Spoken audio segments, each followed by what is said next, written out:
Olá, tudo bem? Que bom que você está aí de novo para o nosso programa O Espírito da Letra, analisando a obra de André Luiz, no caso, o nosso livro maravilhoso, Evolução em Dois Mundos. E você vai continuar acompanhando conosco essa trajetória, os diversos temas que estão elucidando a nossa mente e fazendo a gente pensar um pouco mais amplamente a respeito das coisas do mundo espiritual. Na semana passada você viu a organização que existe de vida social do outro lado. André Luiz deu uma pequena pincelada. Porém, nós já vimos em toda a sua obra, desde o nosso lar, uma descrição muito nítida de como as coisas se dão. Inclusive, se você prestar atenção, as obras espíritas que André Luiz escreveu na sequência, desde o nosso lar, elas cada um tem um título, mas elas têm um subtítulo, que é como se fosse o tema principal de todos esses livros, que é a vida no plano espiritual. Você vai encontrar sempre isso no subtítulo. Por exemplo, aqui eu estou com o Nosso Lar. Tá vendo aqui, ó, Nosso Lar. Mas aqui embaixo está escrito a vida no plano espiritual. E assim acontece com todos, porque é como se fosse o título da novela, a vida no plano espiritual. E cada livro é um capítulo, é um foco, é uma circunstância de análise que André Luiz nos traz. E o programa de hoje, você vai ver uma coisa que é bastante interessante, porque vai falar sobre o matrimônio e o divórcio. E neste livro aqui, que você está vendo comigo, ele tem uma história muito apropriada para a gente comentar quando chegar o momento adequado, né? Então, pegue o seu livro, nós vamos continuar o mesmo processo que tem sido de fazermos um resumo, explicando o que é o conteúdo daquele trecho do livro, deste capítulo, e depois de fazermos essas abordagens, nós vamos ler o original de André Luiz. Então, por isso, a gente sempre aconselha que vocês tenham um caderno de anotações, ou uma caneta, um lápis para você anotar no próprio livro, porque isso ajudará você a guardar aqueles detalhes que você achou interessante para uma possível releitura, uma nova abordagem que você mesmo vá, ou um índice de assuntos que você possa fazer para facilitar encontrar as explicações de André Luiz, tá bom? Então, vamos agora começar a ver o resumo. Esse é um capítulo um pouco mais longo, então nós vamos ter mais slides do resumo, mas isso vai nos ajudar bastante. Vamos lá. Matrimônio e divórcio é o título deste capítulo 8º. E ele começa com a pergunta: poderíamos receber algumas noções acerca do matrimônio, bem como do divórcio no plano físico, examinados espiritualmente? Como é que os espíritos examinam o casamento e o divórcio no plano físico? Aí André Luiz começa a nos explicar o seguinte: os espíritos elevados, aqueles seres que estão do outro lado, que já têm uma elevação, eles se sentem honrados com o amparo dos irmãos menos evoluídos dos planos inferiores. Na Terra, diz André, existem diversos tipos de casamento, visando múltiplos fins. Nós já falamos sobre isso no livro Nos Domínios da Mediunidade, e lá você vai aprender que há casamentos sacrificiais, casamentos provacionais, casamentos afins, casamentos de almas superiores em uma conjunção de ideais, de edificações positivas. São diversos tipos de união e também as uniões casuais. Então, André Luiz está explicando que na Terra existem diversos tipos de união com vistas a diversos tipos de finalidades. Assim, homem e mulher podem viver o casamento terrestre várias vezes, o mesmo homem com a mesma mulher, sem conseguirem encontrar ainda a companhia das almas afins que lhes representariam a união ideal. Então, muitas vezes, o homem e a mulher precisam renascer juntos para terem a experiência da união física pelo casamento, mesmo que nem o homem seja o ideal para aquela mulher, nem aquela mulher seja a ideal para o homem. Porque estão em processos de desbaste, de correções, de equívocos. E ele vai explicar isso na sequência. Vamos acompanhar o slide. Isso acontece porque eles precisam resgatar as dívidas que contraímos com a energia sexual usada de maneira infeliz em atenção à lei de causa e efeito. Você usa o sexo, você seduz alguém e depois não quer que tenha consequência. Você explora a sexualidade, você explora o corpo da outra parte, você induz a outra parte a ter determinadas sensações muito intensas e depois você joga ela no lixo. Você acha que não tem consequência? Então a utilização equivocada, abusiva, incorreta da energia sexual produz efeitos. E estes efeitos precisam ser corrigidos por aqueles que estiveram envolvidos no processo. Por esse motivo que muitas vezes duas pessoas precisam reencarnar na condição de cônjuges por algum tempo, mesmo que digam, mas essa mulher não é bem a que eu queria, ou esse cara não é bem o que eu estava esperando, mas eu vou aguentar essa pauleira nessa vida, porque na próxima eu não quero ele. Essas conversas que você já ouviu também, não é? Continua o resumo. Porém, se acontece esse matrimônio expiatório, se acontece em uma segunda núpcia, em segundo casamento, vamos supor, o cara é casado, estava feliz com a sua esposa, com o seu marido. Aí a esposa morre.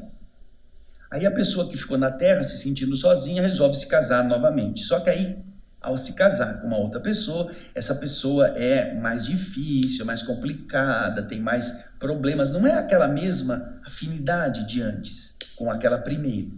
Então, se é um matrimônio expiatório acontece em um segundo casamento, aquele cônjuge que desencarnou e já está ajustado ao sentimento nobre, o que foi para o outro lado, se torna um auxiliar deste que ficou no mundo, através do que também aquele que desencarnou exercita a compreensão e o amor puro.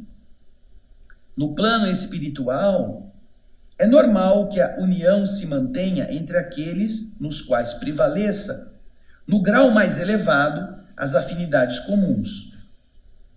Então entenda uma coisa, quando você desencarnar, aquilo que você tem de mais afinizado com as diversas almas com as quais você já conviveu, aquela com quem você tem mais afinidade vai ser aquela com quem você estará conjugado, você estará mais próximo, que estará com você e você com ela, nessa afinização. Então é normal que isso se dê. Então vamos voltar ali ao texto para você entender o que André Luiz vai explicar. Então, se aquele que já desencarnou está numa condição elevada, ele vai se tornar um auxiliar da segunda união do seu companheiro, da sua companheira. No plano espiritual, como ele estava explicando, é normal que a união se mantenha entre aqueles nos quais prevaleça, no grau mais elevado, as afinidades comuns. Assim, o cônjuge que ficou na terra e que não era o de maior afinidade espiritual com o outro, ao desencarnar, pode ser levado à convivência do antigo parceiro, mesmo que este já esteja unido a um outro espírito com quem tem a maior afinidade. Vamos supor que a segunda esposa morra. Indo para o plano espiritual, ela poderá ser recolhida pelo seu marido e pela primeira esposa, se obviamente ela estiver dentro de um caráter de entendimento desse amor mais amplo. Não é bigamia, trigamia, não, como essas teorias modernas estão aí querendo enfiar na cabeça das pessoas que você pode ter 3, 4 ao mesmo tempo. Não, não é isso. É a ação amorosa que liberta as pessoas para seus processos de amadurecimento. Volta lá no texto. Este outro, ao desencarnar, pode ser levado à convivência do antigo parceiro, porque o marido, que teve duas esposas, por exemplo, a primeira morreu, está do outro lado, ele se casa novamente. Essa segunda mulher, vamos fazer de conta que se fosse o primeiro marido dela, mas ela é uma pessoa complicada, uma pessoa difícil. Acontece do primeiro marido dela, esse que já era casado, desencarna e vai para o outro lado. E ele tem mais afinidade com a primeira do que com a segunda. Quando esta segunda morre, pode acontecer, se ela tiver sadias condições de entendimento, ela poderá estar recebida do outro lado por este casal, o marido dela e a primeira esposa. Agora, isso só vai acontecer, naturalmente, se esse recém-desencarnado, a segunda esposa, tiver sadias condições de entendimento. Quando, então, será admitido, na convivência do casal, na condição semelhante à de um filho querido, junto dos pais terrenos. Pais estes que vão lhe prestar os mais eloquentes testemunhos de carinho e de sacrifício pessoal, para que possam dar continuidade à sua evolução pessoal. Porém, se aquele que ficou na Terra e que agora desencarnou, que é recém-chegado, se acha entre o ciúme desesperado ou o despeito embrutecedor, e portanto não dá para ele manter uma vida em harmonia no mesmo ambiente com o seu marido já desencarnado e a primeira esposa dele, os cônjuges, esses dois que são afinizados, reunidos no plano superior, vão amparar a nova reencarnação desta alma, a segunda esposa, no caso, como se fossem benfeitores ocultos, considerando essa rebelião do ciúme, do despeito, como uma doença, sem deixar de apoiá-lo até a sua recuperação. Esse mesmo mecanismo acontece regularmente na Terra.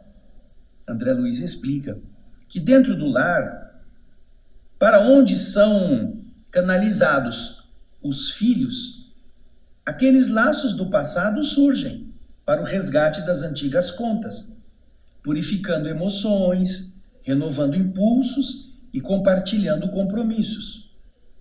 É esse o motivo pelo qual, nos filhos, existe uma recordação intuitiva do passado e possa surgir as psiconeuroses, as fixações infanto-juvenis, aquela aproximação maior da filha com o pai ou do filho com a mãe, uma repulsa ao outro cônjuge porque você gosta mais do seu pai e a sua mãe é sua competidora, ou você gosta mais da sua mãe e seu pai é um troglodita.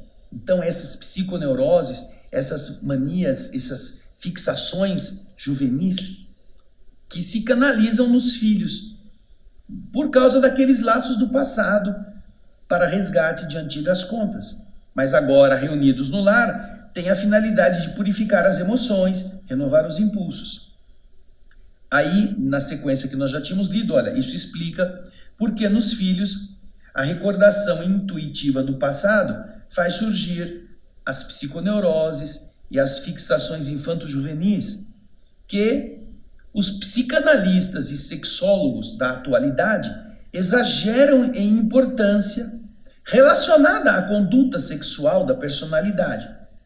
E eles fazem isso exatamente porque lhes falta mais profundo entendimento das realidades do espírito e da reencarnação, o que permitiria medicar de forma mais eficaz o seu paciente através do socorro de uma natureza moral, um socorro de ordem moral. Então, se os psiquiatras e os psicólogos entendessem que não se trata de uma tara sexual, mas sim de uma convivência anterior, em vida passada, que aproximou aqueles dois seres e que agora eles estão em campos opostos e não podem vivenciar a mesma experiência da sexualidade de outrora, agora são pai e filha, ou mãe e filho, ou agora são irmãos, Mesmo que na outra vida tenham sido amantes, tenham sido casados ou tenham tido relacionamento íntimo, agora, entendendo esta noção, os psicólogos, os médicos, os que têm dedicação a esse entendimento mais profundo da espiritualidade poderiam tratar melhor dessas questões, ao invés de simplesmente adotar determinados padrões ligados à sexualidade para resolver o trauma e às vezes piorá-lo. Então, o conhecimento, e é isso que André Luiz está dizendo, ajudará muito para aqueles que têm boa vontade, que estudam as questões do psiquismo, nas tradições psicanalíticas, ou mesmo nos projetos de renovação daqueles ambientes onde há esse conflito, o interesse ou a repulsa do filho em relação ao seu pai, ou da filha em relação à sua mãe, ou daquela atração, ou daquela animosidade gratuita entre irmãos, compreendendo a raiz, a causa, e não apenas medicando o efeito. Portanto, isso também acontece na Terra, não é só no plano espiritual. Nós somos, na verdade, um contingente de espíritos bastante com bastante nós, né? Com bastante tramas mal resolvidas. E, obviamente, por causa do prazer, do sexo, da nossa ligação com essa experiência emocional tão profunda, isso gera comprometimentos, às vezes, de muitas vidas.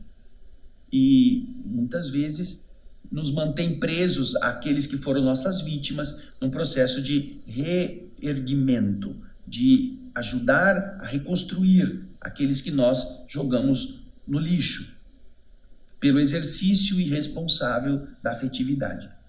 Então, André Luiz está explicando até aqui que, no caso do segundo matrimônio, isso não torna o segundo matrimônio nem proibido, nem torna um crime.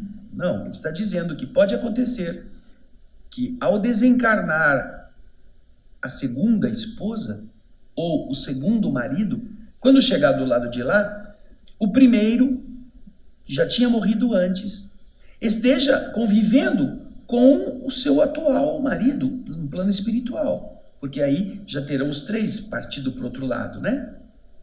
Se o marido, no caso de ele de ser ele o foco da nossa abordagem aqui, ele se casou 2 vezes, mas a afinidade maior dele era com a primeira esposa, e quando ele morre, ele volta para o lado dela, eles estarão reunidos pela afinidade, porque não será a consanguinidade, será a vibração afinizada. E a segunda, que está na Terra, quando desencarna, ela poderá ser acolhida nesse lar como se fosse filha, se ela tiver em equilíbrio para entender isso. E não querer o marido para ela, não querer agora bater na outra, se desentender. Porque ele é meu, é um cabo de guerra, né? Ela puxa para um lado, a outra puxa para o outro. Não, isso não pode acontecer no plano espiritual.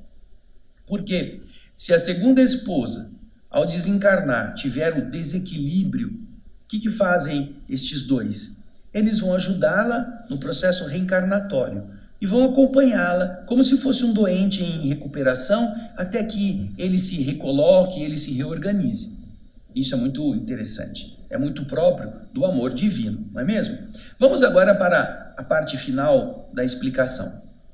Quanto ao divórcio, os espíritos não estimulam a sua prática indiscriminada ou estimulada entre os homens, porque não existem na Terra uniões conjugais, legalizadas ou não, sem os vínculos graves no princípio da responsabilidade assumida em comum.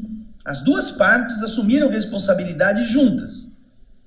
Recém-saídos da poligamia primitiva, os homens e as mulheres ainda sofrem as sugestões animalizantes e, por isso, nas primeiras dificuldades da convivência, costumam fugir, desertar dos postos de serviço, alegando imaginária incompatibilidade e supostos embaraços, que são nascidos, na verdade, do próprio narcisismo de que eles são portadores.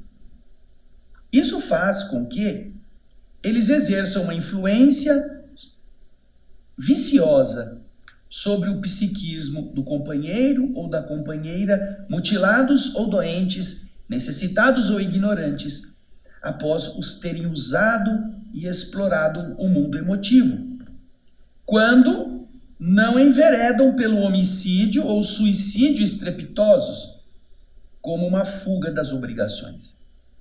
Esses são os graus mais inferiores, mais difíceis das rupturas. Depois de conviver com alguém e não querer mais essa pessoa porque ela já não é mais nem tão bonita, ou não ficou tão rica, ou ela já não é mais tão interessante depois de você ter explorado afetivamente e sexualmente, o fato de você, agora achei uma mais bonita e dar um pé na primeira, pode gerar todas essas tragédias. Pode fazer com que esse ser se desequilibre, se torne uma criatura amarga, possa até enveredar pelo assassinato ou pelo suicídio. E isso é responsabilidade da parte que fez isso também. Mas ele continua explicando por que não é algo a ser estimulado. Casa, se não der, separa. Vai juntar, depois, qualquer coisa, se encontrar um melhor, vai procurar cada um o seu interesse.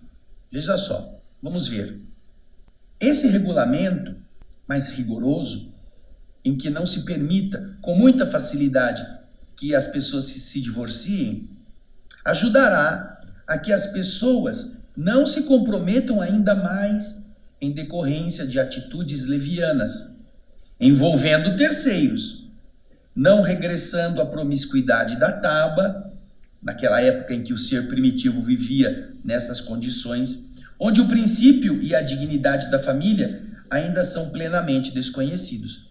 Na taba, onde o ser primitivo habita, eles não têm esses valores morais que garantam equilíbrio, garantam respeito àqueles laços afetivos. Então, quando você vive na modernidade, achando que você pode ser o mesmo índio lá da tribo, sem compromisso nenhum, larga dessa índia, pega a outra, larga da outra, pega o outro e assim por diante, o que você está fazendo? Você pode viver na modernidade, mas está tendo um comportamento tribal. Isso é o seu espírito. Não adianta vestir roupinha de marca, andar com carro estiloso e você ser um troglodita. Ou ser uma troglodita. Então, é por isso e você não pode se esquecer que esse livro foi escrito em uma época em que ainda não havia autorização legal para o divórcio, era apenas a separação, e ainda assim, em casos graves, havia uma restrição muito, muito marcante em 1958, que é a data em que esse livro acaba sendo publicado, ainda não havia a facilidade dos tempos atuais. Mas ele está explicando por que é algo que deva ser coibido dentro dos padrões da lógica e do bom senso, não é? Para que não se estimule, e a preocupação era esta, não estimular as pessoas a terem um comportamento irresponsável, leviano, desrespeitoso com a outra parte, só porque vai casar e vai poder se separar a qualquer hora. Vamos então voltar ao nosso slide para terminarmos a leitura. Isso vai ajudar esse trato mais rigoroso a que as pessoas não se comprometam ainda mais em atitudes levianas, que vão envolver terceiras pessoas, fazendo também com que eles não regressem àquela promiscuidade da taba, onde o princípio e a dignidade da família ainda são plenamente desconhecidos. Apesar disso tudo, diz André Luiz, é preciso que o sentimento de humanidade interfira naqueles casos em que o divórcio é o mal menor, diante dos grandes males pendentes sobre a fronte do casal, sem esquecermos, porém, que os devedores de hoje voltarão a se reunir amanhã para o acerto das próprias contas. Quer dizer, como diz o Evangelho, quando perguntam a Jesus por que Moisés deu uma carta de divórcio, Jesus disse Por causa da dureza dos vossos corações é que Moisés deu carta de divórcio. Mas não era assim desde o começo. A dureza dos corações, a falta do entendimento, a dificuldade das pessoas aprenderem a conviver, muitas vezes é preferível que elas se separem do que elas se matem. Por causa da dureza dos corações. É isso que André Luiz também está dizendo aqui. Porém, não se iludam. Você jogou fora a experiência, você pode até ser feliz numa outra, mas aquela pessoa com quem você tem compromisso e que você não quis, ela voltará para você. Não digo na mesma vida, mas você vai ter que retomar essa convivência. O que você não acertou numa vida, precisará acertar em outra, porque a dívida persiste. Então, o divórcio é uma ferramenta, é uma medicação que pode diminuir a doença do indivíduo, mas ela não acaba com o problema. O que acaba com o problema é quando você cumpre aquilo que é necessário para que a outra parte seja também reparada na sua emoção. E isto vai às vezes exigir que numa vida futura você volte a se unir àquele mesmo homem ou àquela mesma mulher com que você estava infelicitado. Quando você está numa união que não é muito agradável, é porque em alguma coisa você ainda não está ajustado ou ajustada. É preciso, então, pensar no que é. Agora, se entre o ódio e a amizade, o divórcio permitir mais que se continuem amigos do que se odeiem, ele é preferível. E é isso que André Luiz está explicando. O que não se deve é transformar o divórcio na indústria que facilite o indivíduo a ser irresponsável, seja como homem ou como mulher, e na leviandade de trocar de companheiro, de companhia, quando dá vontade. Porque isso é voltar ao tempo primitivo, onde as emoções não eram organizadas, em que você tinha facilidade promíscua de estar com qualquer pessoa, que é ainda o desejo de muita gente, que é trocar de companhia, trocar de emoção, fazer se sentir assim, potente ou viril com outros ou com outras. Tudo isso é um defeito ainda, porque de verdade a virilidade está ligada aos hormônios da sexualidade, que nós conhecemos aqui como ferramentas da perpetuação da espécie, da união íntima, mas não da ação do espírito sobre a matéria. Então, é no aspecto da espiritualidade que as uniões são úteis para diminuir defeitos do caráter de cada um, tendências ou inclinações, falta de paciência, violência, isso tudo precisa ser combatido. Porém, é uma boa ferramenta para impedir tragédias. Nesse caso, os espíritos estão explicando que isso será bastante importante, evitando-se que haja uma tragédia bastante mais grave do que a própria união em si, né? Bom, nós vamos fazer agora a leitura do texto de André Luiz. Acompanhe conosco. Aí você vê o capítulo 8º, Matrimônio e Divórcio. A pergunta é: poderíamos receber algumas noções acerca do matrimônio, bem como do divórcio, no plano físico, examinados espiritualmente? Aí André Luiz explica. Nas esferas elevadas, as almas superiores identificam motivo de honra no serviço de amparo aos companheiros menos evoluídos que estagiam nos planos inferiores. Não podemos esquecer que na Terra, o matrimônio pode assumir aspectos variados, objetivando múltiplos fins. Em razão disso, acidentalmente, o homem ou a mulher encarnados podem experimentar o casamento terrestre diversas vezes, sem encontrar a companhia das almas afins com as quais realizariam a união ideal. Isso porque, comumente, é necessário resgatar essa ou aquela dívida que nós contraímos com a energia sexual aplicada de maneira infeliz ante os princípios de causa e efeito.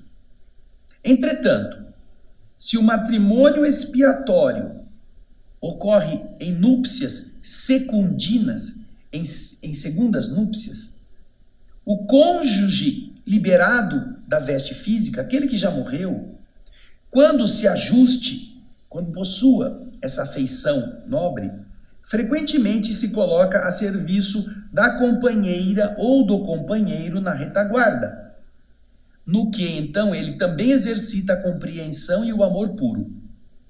Quanto à reunião no plano espiritual, quando todos forem para lá, é razoável se mantenha aquela em que prevaleça a conjunção, a união dos semelhantes, no grau mais elevado da escala de afinidades eletivas, das afinidades que eles escolheram.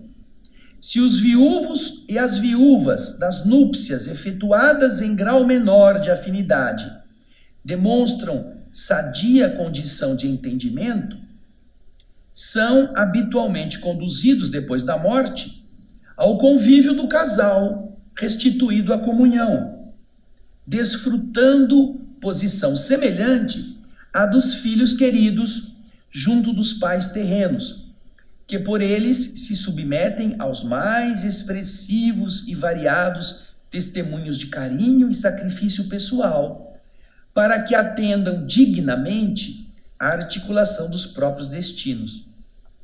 Contudo, se a desesperação do ciúme ou a nuvem do despeito, da mágoa, enceguecem esse ou aquele membro da equipe fraterna, os cônjuges reassociados no plano superior amparam aquele que não consegue ainda vencer o ciúme ou o despeito, para que ele reencarne, como se eles fossem benfeitores ocultos, interpretando essa rebelião do ciúme e do despeito como sintoma de doença, sem lhes retirar o apoio amigo, até que eles se reajustem no tempo.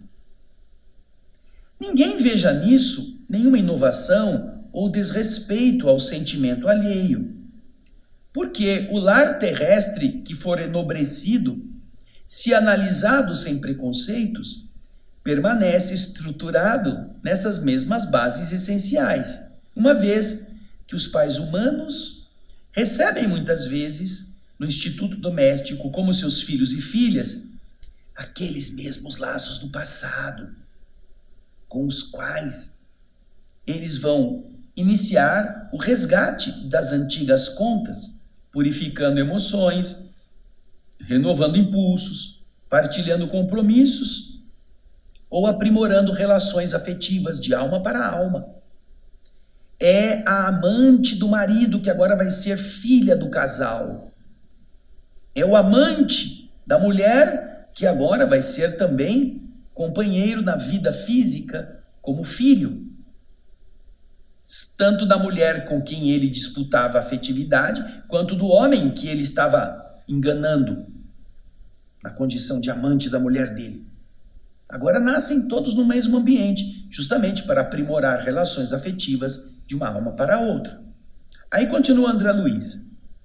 É nessa condição que, em muitas circunstâncias, surgem nas entidades renascentes, nos filhos, por exemplo, sem que o véu da reencarnação esconda de todo a memória ou as lembranças, surgem neles as psiconeuroses, as fixações infanto-juvenis, os complexos de Édipo, complexos de Eletra, cuja importância na conduta sexual da personalidade é exagerada em excesso pelos sexólogos e psicanalistas da atualidade, carentes de mais amplo contato com as realidades do espírito e da reencarnação, coisa que lhes permitiriam ministrar aos seus pacientes mais efetivo socorro de ordem moral.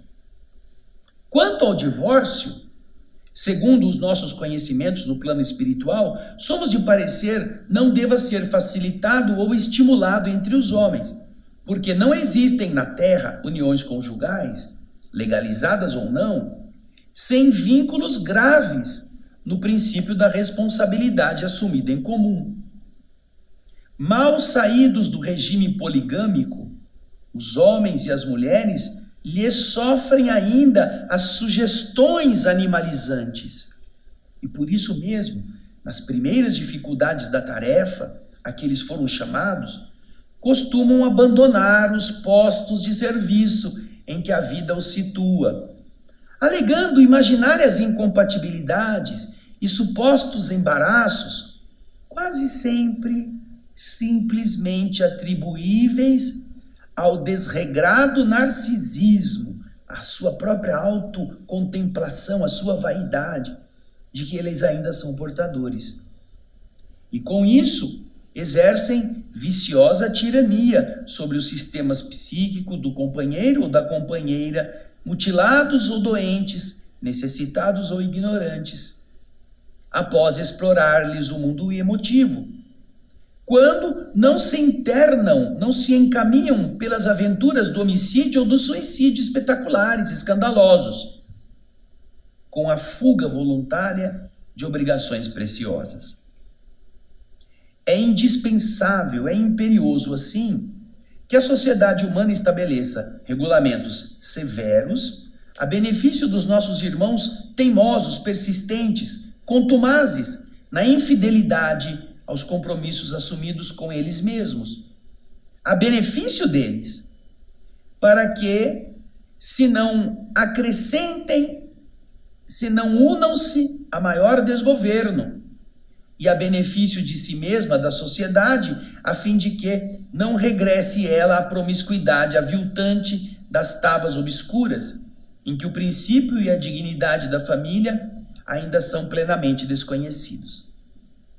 Entretanto, é imprescindível que o sentimento de humanidade interfira nos casos especiais, em que o divórcio é o mal menor que possa surgir entre os grandes males pendentes sobre a fronte do casal, sabendo-se, porém, que os devedores de hoje voltarão amanhã ao acerto das próprias contas. Interessante, não é mesmo? Eu quero contar para vocês um caso interessante aqui no livro Nosso Lar. No capítulo 38, tem a descrição exatamente do que André Luiz está explicando aqui. Tobias é um dos ajudantes lá das câmaras de retificação, convida o André Luiz para visitar a sua casa. Aí o André Luiz vai e lá estão ele, Tobias, a Hilda e a Luciana. Aí, no meio da conversa, o Tobias fala: "Ah, você sabia que nós estamos aqui vivendo, eu com as minhas duas esposas?" Duas esposas? André Luiz fica estranhando. Que estranho. A Hilda e a Luciana foram minhas esposas na terra. Aí, então, ele começa a ficar assim, né, querendo saber do que aconteceu. Então, no livro Nosso Lar, nós vamos ter essa explicação. A esposa dele, a dona Hilda, você vai ver a imagem, inclusive, do projeto Imagem que mostra isso para você. Ela diz assim para o André: "André, desculpe o nosso Tobias. Ele está sempre disposto a falar do passado quando nos encontramos com alguma visita de recém-chegados da terra." Aí o Tobias disse bem-humorado: "Ora, não será motivo de alegria vencer o monstro do ciúme inferior, conquistando pelo menos alguma expressão de fraternidade real?" E o André diz: "É verdade, isso é um problema que interessa profundamente a todos nós. Existem milhões de pessoas na Terra em estado de segundas núpcias. Como resolver tão alta questão afetiva, considerando a espiritualidade eterna? Sabemos que a morte do corpo apenas transforma sem destruir. Os laços da alma prosseguem. Como proceder? Condenar o homem ou a mulher que se casam mais de uma vez? Encontraríamos, porém, milhões de criaturas nessas condições. Muitas vezes, já lembrei com interesse a mensagem evangélica em que o Mestre nos promete a vida dos anjos quando se referiu ao casamento na eternidade." Aí, o Tobias começa a explicar. Muito simplesmente, André, é fácil de entender. Reconhecemos que entre o animal e o homem existe enorme série gradativa de posições. Assim também entre todos nós. O caminho até o anjo representa imensa distância. Aí, depois de eles conversarem mais um pouco, veio a Luciana, a segunda esposa, que se mantinha silenciosa, e disse: é preciso explicar, porém, que tudo isso, felicidade e compreensão que nós agora desfrutamos aqui, nós devemos ao espírito de amor e renúncia da nossa Hilda, da primeira esposa. Aí a Hilda começa a contar o que aconteceu com eles. Tobias e eu nos casamos na terra, quando ainda muito jovens, em obediência às sagradas afinidades espirituais. A morte, porém, que parecia enciumada da nossa alegria, me subtraiu do mundo por ocasião do nascimento do segundo filho. Nosso tormento foi então indescritível. Tobias chorava sem remédio, ao passo que eu me via sem forças para suportar a própria angústia. Passei muitos dias no umbral, não tive remédio senão continuar agarrado ao marido e ao casal de filhos, surda a todo esclarecimento que os amigos espirituais me enviavam por intuição. Queria lutar como a galinha ao lado dos pintinhos. Reconhecia que o esposo necessitava reorganizar o ambiente doméstico, que os pequeninos reclamavam assistência maternal. Minha cunhada não tratava bem deles. As duas empregadas não eram responsáveis. Tobias não podia adiar a solução para este problema. E decorridos 1 ano da sua nova situação, casou-se com Luciana, contrariando meus caprichos. Se soubesse como me revoltei, eu parecia uma loba ferida. Minha ignorância deu até para lutar com a pobrezinha, tentando aniquilá-la. Foi aí que Jesus me concedeu a visita providencial da minha avózinha materna, desencarnada há muitos anos. Ela chegou como quem nada deseja, enchendo-me de surpresa, sentou-se ao meu lado, me pôs no colo, como fazia no outro tempo, e me disse: que é isso, minha neta? Que papel é o seu na vida? Você é uma leoa ou uma alma consciente de Deus?